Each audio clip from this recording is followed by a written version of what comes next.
എന്തിനാണ് door close ചെയ്തു? Door തുറക്കൂ. What do you want? സാറേ, സെഷൻസ് കോർട്ടിൽ ഡോക്ടർ ബെന്നി പോളിന്റെ കൊലപാതക കേസിലെ പ്രതി ആനി എന്ന പെൺകുട്ടിക്ക് വേണ്ടി നാളെ ഞാനൊരു ബെയിൽ ആപ്ലിക്കേഷൻ മൂവ് ചെയ്യും. സാർ അത് അനുവദിച്ചു തരണം. തീരെ നിർവാഹമില്ലാത്ത ഒരവസ്ഥയായതുകൊണ്ടാണ് ഞാൻ ഈ വരവ് വന്നത്. സാറും ഫാമിലിയൊക്കെ കാസർഗോട്ടുകാരായതുകൊണ്ട് പറയവാ. ഈ കോട്ടയം നസ്രാണിക്കൊരു പ്രത്യേകത ഉണ്ട്. മുങ്ങിച്ചാവുമ്പോ കയറി പിടിച്ച കാലെ കൂടെ പൊങ്ങിയവ മേലെ വരും, അല്ലെങ്കിൽ പിടിച്ച കാലം കൊണ്ടങ്ങ് താഴും. 10 പൈസ ഞാൻ കൈക്കൂലി തരികയല്ല. അത് തെറ്റാ സാറേ. ഞാൻ സാറിനോടൊരു ഫേവർ ചോദിക്കുക. ഭട്ട് സാർ അത് ചെയ്യണം. ചെയ്യും.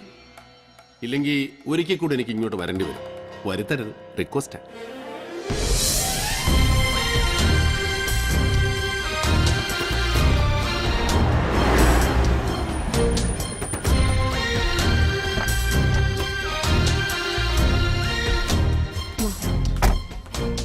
നിന്റെ അമ്മച്ചി കണകുണാന്ന് പറയും. അത് ഞാൻ മാനേജ് ചെയ്യാം. ഇയാള് പോക്കോ. ധൈര്യമായിട്ട് അകത്തോട്ട് ചെല്ല്. നിന്റെ അപ്പച്ചന്റെ വീടാ. നിന്റെ ജീവൻ ആരോ വില പറഞ്ഞിട്ടുണ്ട്. അതുകൊണ്ട് നിന്നെ സേഫ് ആയിട്ടുള്ള സ്ഥലത്ത് താമസിപ്പിച്ചേ പറ്റൂ.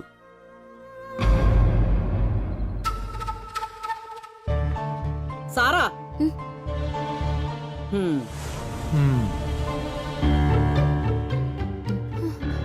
മമ്മി, ആനി കുറച്ചുനാൾ ഇവിടെ കാണും എന്ന് നീ അങ്ങ് തീരുമാനിച്ചാ മതിയോ?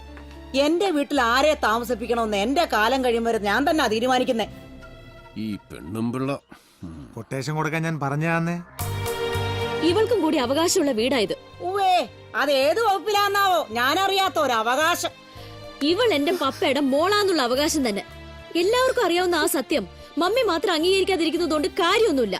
ഞാനാ ഇവളെ വിളിച്ചോണ്ട് വന്നത്. അകത്തോട്ട് കയറ്റില്ലെന്ന് വാശിയാണെങ്കിൽ കൂടെ ഞാനും ഉറങ്ങും. വേണ്ടാടി, നീ ഇവിടെ തന്നെ നിന്നു. നിനക്കിഷ്ടമുള്ള ആരെയെന്ന് വെച്ച് ഇവിടെ പാർപ്പിച്ചോ. ഞാൻ പോയേക്കാം. അത് നന്നാവും. കൊച്ചമണി ആന്റി എവിടെയെങ്കിലും പോയി കുറച്ചു ദിവസം ധ്യാനത്തിന്റെ. പിള്ളേർ രണ്ടും കൂടെ ഇവിടെ മനസ്സമാധാനത്തോടെ കഴിയട്ടെ. സാറാ, ഇതുപോലുള്ളവരെ വിളിച്ചോണ്ട് വന്ന് എന്റെ വീടിന്റെ നടയിൽ നിന്ന് എന്നോട് വേണ്ടാതിനം പറയിക്കുന്നത് എനിക്ക് നല്ലതിനല്ല. അമ്മച്ചി, ഞാനൊരു വേണ്ടാതിനോ പറഞ്ഞില്ലേ? നിങ്ങളായിട്ട് പറയിപ്പിക്കായിരുന്നാ മതി. സാറാ, എന്ത് വേണം? ഒരാഴ്ച മുഴുവൻ ഇവിടെ താമസിപ്പിക്കാൻ എന്റെ വീടല്ല, വീടുകളുണ്ട് കോട്ടേന്റെ പണി. ഡേവിഡ് പോയിക്കോ. ഇവൾ എന്റെ കൂടെ തന്നെ കാണും. ഇനി മമ്മി ഇറക്കി വിടുകയാണെ ഞാൻ വിളിച്ചു പറയാം. 2 സാക്ഷികളെയും കൂട്ടി രജിസ്റ്റർ ഓഫീസിലോട്ട് വരണം. അവിടെ വെച്ച് നമ്മുടെ കെട്ട് നടത്തി നമുക്ക് ഡേവിഡിന്റെ വീട്ടിലേക്ക് പോവാം. അത് ഏറ്റവും സുഖം. വണ്ടി എടുക്കാം. ഓ, അപ്പൊ എല്ലാം പറഞ്ഞ പോലെ. വാ.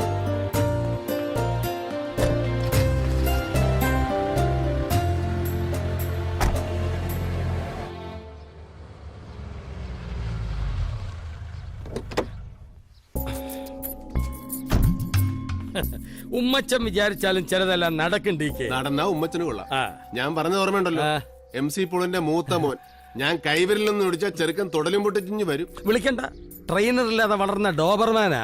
ഞാനൊരു തുമ്പും കൊണ്ടാ വന്നിരിക്കുന്നത് എന്ന് വെച്ച ഒരു ഇൻഫർമേഷൻ അതി പിടിച്ച് DK കേറിക്കോണം. താൻ പറയണോ? ബെന്നിച്ചന്റെ കൊലപാതകവുമായി ഒരു തടവ് പുള്ളിക്ക് ബന്ധമുണ്ടെന്നൊരു സൂചന. എന്ന് വെച്ചാൽ പൂജപ്പുരയിൽ നിന്നും പരോളിൽ ഇറങ്ങിയ ഒരുത്തൻ തിരിച്ച് ജയിലിൽ കയറുന്നതിന് മുമ്പ് നടത്തിയ ഇടപാടായത്. അവനെ ആരിറക്കി, ആര് പറഞ്ഞിട്ടാ ഇടപെട്ടത് എന്നൊന്നും എനിക്കറിയാൻ മേല. സുഖോ, എന്നാ ചെയ്യാ? എടാ, നീ അന്നൊരുത്തന്റെ കാര്യം പറഞ്ഞില്ലേ? പരോള് തീരുന്നതിന് മുമ്പ് ജയിലിലോട്ട് പോയ. എടാ, അപ്പൻ ഏതാണ്ട് മരുന്ന് കൊടുക്കാണെന്ന് പറഞ്ഞ് നീ അവന്റെ വീട്ടിൽ പോയില്ലേ? Chundan Baiju, care of Poojappura central jail. ഒരു ഊഹവാ. എന്നാലും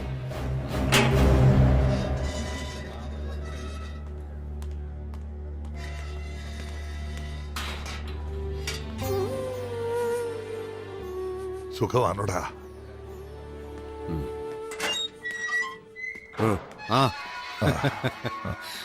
അപ്പനും മോനും കൂടെ ഒരു ഇൻഫോർമൽ മീറ്റിംഗിന് ചാൻസ് ഉണ്ടാക്കാം. രാജീവൻ സാറ്, ഞാൻ പറഞ്ഞായിരുന്നു നിന്നോട്. വരൂ, തുറക്കണു. വാ.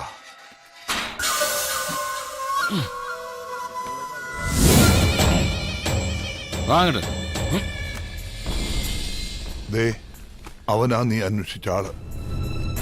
ഇവനാന്നോ ചുണ്ടൻ ബൈജു? അതെ.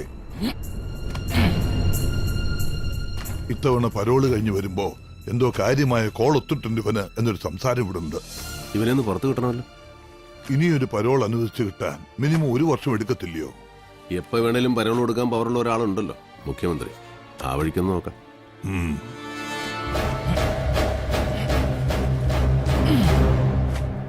ആഭ്യന്തരം കയ്യിലില്ലാത്ത മുഖ്യമന്ത്രിയാ ഞാനെന്ന് സ്വാമിക്കറിയാലോ. എല്ലാം അറിയാം.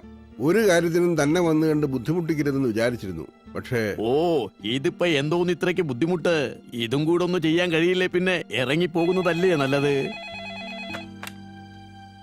ആ കൊടുക്കൂ. അതെ പറയൂ. ഉവ്, ഔട്ട് ഓഫ് ദ വേ തന്നെയാണ്. പക്ഷേ എനിക്ക് അത്രയ്ക്കും വേണ്ടപ്പെട്ട ഒരാളാണ് എന്റെ മുന്നിലിരിക്കുന്നത്.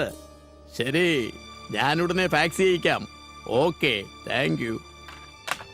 വിളിച്ചത് ജയിൽ സൂപ്രണ്ടാ. അത് നടന്നു കഴിഞ്ഞു സ്വാമി. Thank U.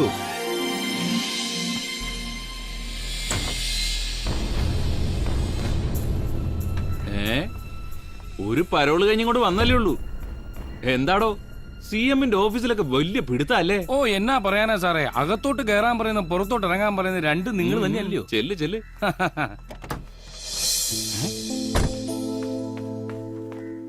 ആളിയാ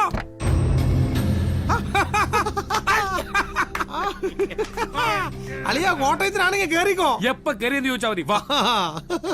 നീ എന്നതാ ഇവിടെ? ഇച്ചായന്റെ അപ്പച്ചന് മരുന്ന് കൊണ്ടുവന്നാ.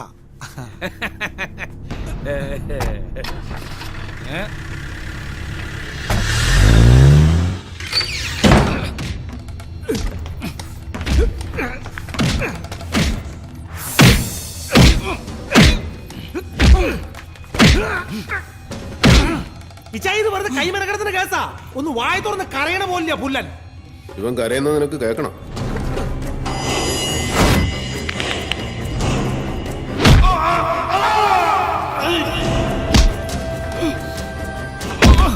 ഒരുപാട് പ്രയാസപ്പെട്ട നിന്റെ പരോളി ഞാൻ ഒപ്പിച്ച്. അത് നിന്റെ വായ രണ്ട് കാര്യം കേൾക്കാനാ. ബെന്നി പോളിനെ കൊന്നത് നീയാണോന്നും ആ പണി നിന്നെ ഏൽപ്പിച്ചത് ആരാണെന്നും രണ്ടും നീ തന്നെ പറയണം. പറടാ. പറയാം, ഞാൻ തന്നെ പറയാം.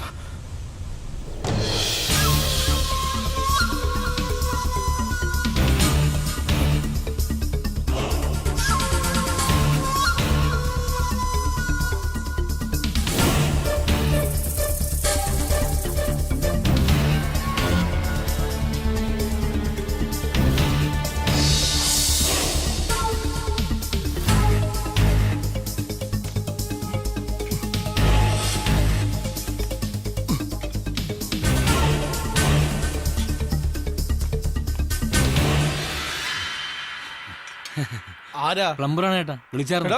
നിന്നേക്ക് എത്ര തവണ വിളിക്കണം? ആ മേലത്തെ മുറിയിലെങ്കിലും വെള്ളം വരുന്നില്ല. ഈ ബെന്നി കുഞ്ഞിന്റെ 100 ഈത്ത വിളി കേട്ട് നിൽക്കുവാ ഞാൻ. എളുപ്പം ഞാൻ നന്നാക്ക്. ശരി ഏട്ടാ. ഓ, പെട്ടെന്നാട്ടെ. ഇത് ഈ കുഞ്ഞ്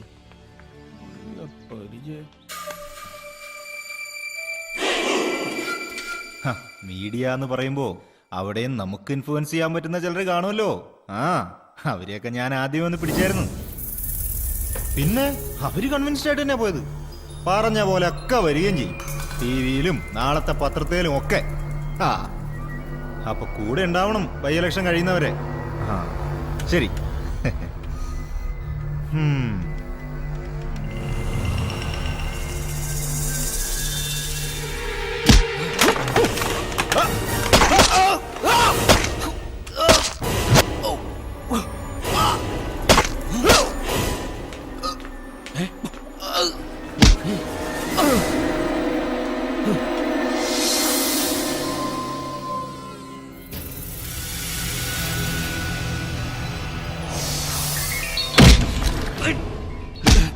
ഇവിടെ വാടാ.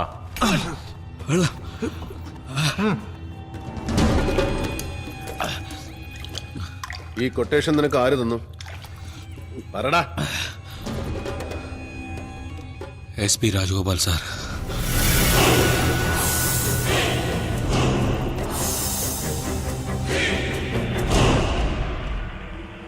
I Kant believe this. കൊലപാതകം നടന്ന മുറിയിൽ നിന്ന് കിട്ടിയ കത്തിയെ ചോരപ്പാടനൊന്ന് FIR റിപ്പോർട്ടിൽ നിന്ന് അറിഞ്ഞപ്പോഴേ വ്യക്തമായതാ പോലീസ് ഈ സംഭവത്തിൽ കളിക്കുന്ന ഡബിൾ ഗെയിം. പക്ഷേ അതിന്റെ പിന്നിൽ ഇങ്ങേരാണെന്ന് വിചാരിച്ചില്ല. ഈ പോൾ സാറിന്റെ ചെറുക്കനുമായിട്ട് ഇയാൾക്ക് എന്നാ പ്രശ്നം? ഡയറക്റ്റ് ഇൻവോൾവ്മെന്റ് കാണണമെന്നില്ല. ഒരു മിഡിൽ മാന്റെ വേഷം. മറ്റാർക്കോ വേണ്ടി കൊലപാതകയെ അറേഞ്ച് ചെയ്ത് കൊടുത്ത ഒരു ഇടനിലക്കാരൻ. പണത്തിന് വേണ്ടിയാവാം, അല്ലെങ്കിൽ ബന്ധത്തിന്റെയോ ബാധ്യതയുടെയോ പേര്. ഇനി എങ്ങനെ അയാളുടെ കൂടെ എടുത്ത് സ്മാള് കഴിക്കുന്നേ? ഇപ്പോഴോർക്കുമ്പോഴാ പുതുപ്പള്ളി ഭാഗത്തൊരു തോട്ടം റബ്ബറാ. ഈ രാജഗോപാല മേടിച്ചെന്നൊരു ന്യൂസ് കേട്ടായിരുന്നു. തോട്ടം എന്ന് പറഞ്ഞാ എത്ര? കേട്ടറി വന്നേ, ഒരു 10-25 ഏക്കർ കാണും. അതിനുള്ള കാശൊക്കെ കുഞ്ഞച്ചാ അതൊന്നും അറിയണമല്ലോ, എന്നാ വിലയ്ക്ക് ആരുടെ എന്നാന്നൊക്കെ. അതേറ്റു. ഡേവിഡേ, ജയിലിൽ വെച്ച് ആനയെ ആക്രമിച്ചു എന്ന് പറയുന്ന സംഭവം ഉണ്ടല്ലോ, ജയിൽ വാർഡന്റെ എക്സ്പ്ലനേഷൻ എന്നതായിരുന്നു?